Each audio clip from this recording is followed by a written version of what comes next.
While the United States was not a party to the dispute, White House spokesman Jay Carney said Obama had repeatedly stressed on his trip last month the need for peaceful dialogue on various disputes involving China and the South China Sea.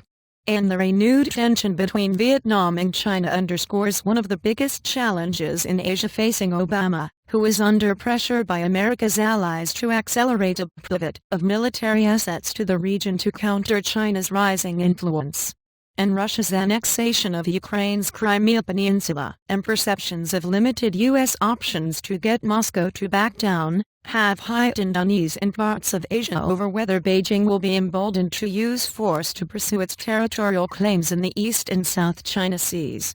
And the standoff in the South China Sea and anti-China violence in tightly controlled Vietnam have raised fears of an escalation in tensions between the communist-ruled neighbors, which fought a brief but bloody border war in 1979. And such disputes need to be resolved through dialogue, not through intimidation, Carney told a regular briefing. We again urge dialogue in their resolution. And an Asian diplomat said it was important that Washington took a firm line with Beijing while also using its influence with Vietnam to calm the mood.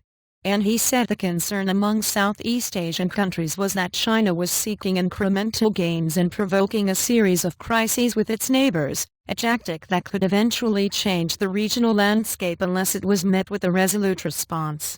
And thousands of Vietnamese set fire to foreign factories they believed to be Chinese on Tuesday in an angry reaction to Chinese oil drilling in a part of the South China Sea claimed by Vietnam, officials said.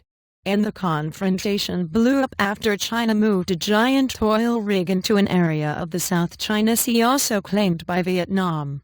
Dozens of ships from both countries are around the rig and the two sides have accused each other of intentional collisions, increasing the risk of open confrontation.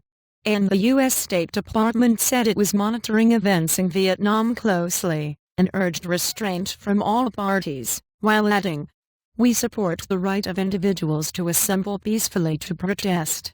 A new reality and the White House statement comes as Obama's policy toward Asia has come under some criticism at home for being more rhetoric than substance.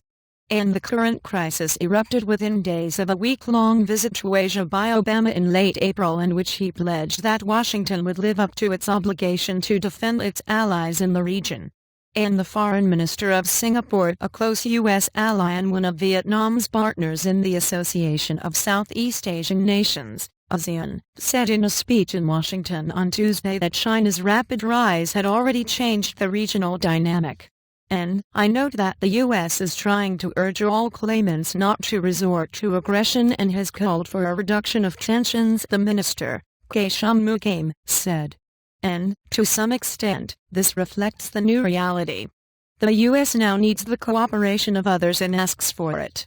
As opposed to the post-World War II situation, when the U.S. could impose its will.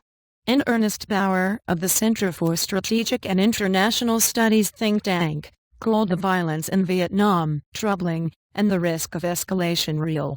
And I think either China or Vietnam will find a way to back down from this one. Or I think you do end up with some sort of conflict, he said. And Vietnamese resentment against China runs deep, rooted in feelings of national pride in the struggle for independence after decades of war and more than 1,000 years of Chinese colonial rule that ended in the 10th century. Chinese forces invaded northern Vietnam in 1979 and border skirmishes continued into the 1980s. And, reporting by Steve Holland and Mark Felsenthal, editing by Bill Trott and Eric Walsh.